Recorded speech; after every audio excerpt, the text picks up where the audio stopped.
Over our lifetime, we spend hundreds of hours sitting at our desks, so having a desk setup that is optimized for your workflow is essential.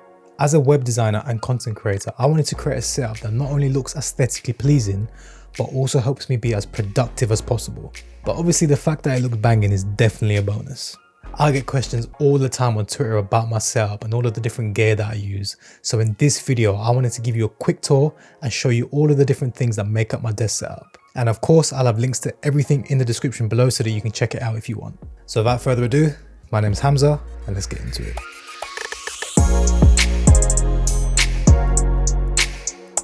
Right, so starting with the desk, I've got the classic IKEA desk hack. If you're not familiar, the IKEA desk hack is somewhat of a trend now. But basically all it is where you get a kitchen worktop and you put it on top of two Alex drawers to create this super long spacious desk.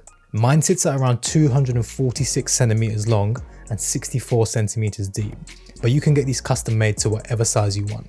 These are all over YouTube these days, but I've had it for around 5 years now and I absolutely love it. Obviously with it being a kitchen worktop, it's super solid and the Alex drawers provide tons of storage. Next, let's talk about my desk chair. I'm currently using the Sihu Doro C300 ergonomic office chair. This is a fairly new purchase to be honest, but I've had it for a few months now and honestly this is one of the most comfortable chairs I've ever sat in. It has tons of adjustability and with it being mesh, it gives a really soft, floaty yet supportive seating experience which I really enjoy. I've had gaming chairs most of my life, but after sitting in this, I don't think I'll ever go back to a gaming chair ever again. Not only is it comfortable, but I think it looks really good in this grey colour too. Next up is the engine behind everything that I do, and that's my M2 MacBook Pro. And this thing is an absolute beast. Aside from it looking beautiful, it's a complete workhorse. It's handled anything and everything that I've thrown at it, and I haven't had any issues with it so far. I do a lot of heavy work like video editing, photo editing, web design, and 3D modeling, but this breezes through it all. The MacBook is sitting on a laptop stand from a company called Nulexy, and this thing is solid. It's completely made of aluminium and has really good adjustability. I use my MacBook as a second screen, so having that adjustability is really good to have. Next onto the centerpiece of the setup, which is the Apple Studio display. Now, I know that this is hit and miss with some people because of the hefty price that it comes in at, but honestly, I love it. I was skeptical paying £1,500 for a monitor at first, but after seeing it with my own eyes, I was sold. The display is honestly incredible, and as a web designer, having a pixel perfect and color accurate display is essential. And this is definitely one of the best displays on the market right now. It has a 5K Retina display, and when you put it next to a 4K monitor, you can really see the difference. Oh, and the monitor also has a built-in full HD webcam and a really good set of speakers. On top of the monitor, I've got a monitor light bar by a company called Melifo. This is just something nice to have and provides some extra light onto my desk. It's got some really cool features like a wireless controller that sits on your desk and you can turn the dial to control the temperature and the brightness of the light. I mainly use this when I'm working at night or if I'm taking photos of something on my desk or something like that. The monitor is sitting on a monitor stand by a company called Vida XL. This is just a super basic monitor stand that I picked up from Amazon. It's pretty clean and was long enough to house all of my peripherals, so I decided to get it. And it was one of the only ones that I can find in white too, so it fit the aesthetic of the setup really well. Just below my monitor, I've got my M2 iPad Pro. Aside from using it like a regular iPad, I actually mostly use my iPad as a third monitor for my Mac. The iPad is sitting on the tablet stand by Ugreen. Again, this is a really solid tablet stand and is completely made of aluminium and has lots of adjustability. The adjustability is really handy because that's what allows me to fold it and slot it into my monitor stand so that I can sit my iPad below the monitor.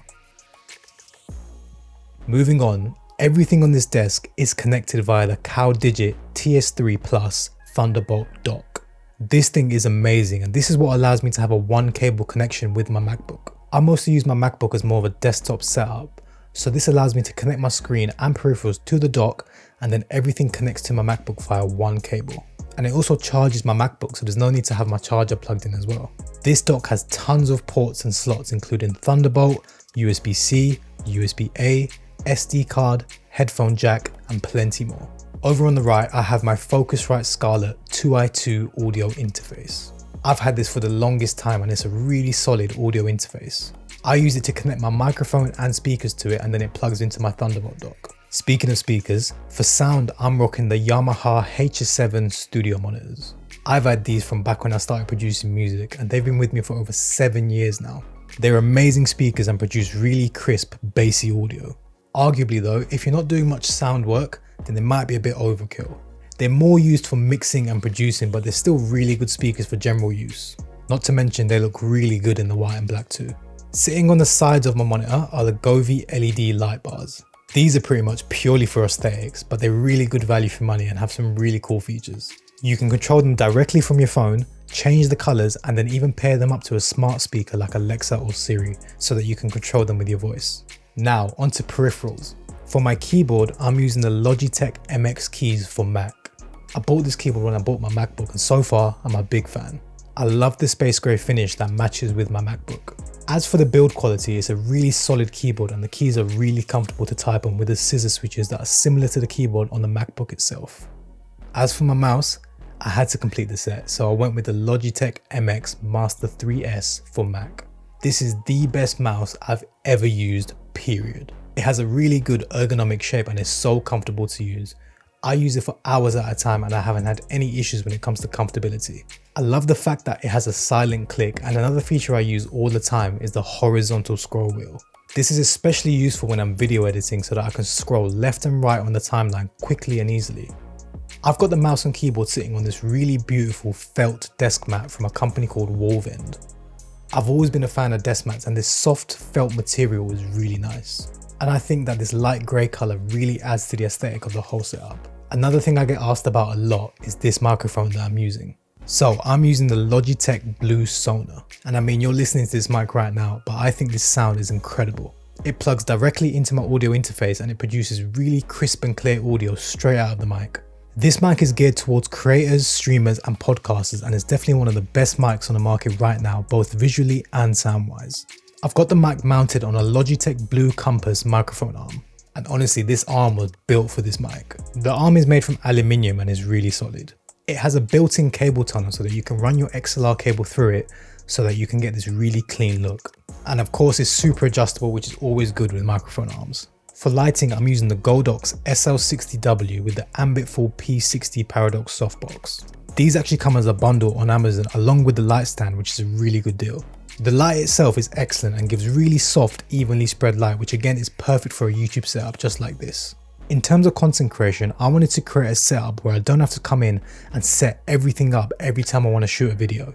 In my opinion, it's important that there's as little friction as possible when it comes to creating content, because as soon as there's even a little bit of friction, you're going to end up finding an excuse not to do it. So I've got my camera, lights and mic permanently set up so that I can just come in, switch on and hit record.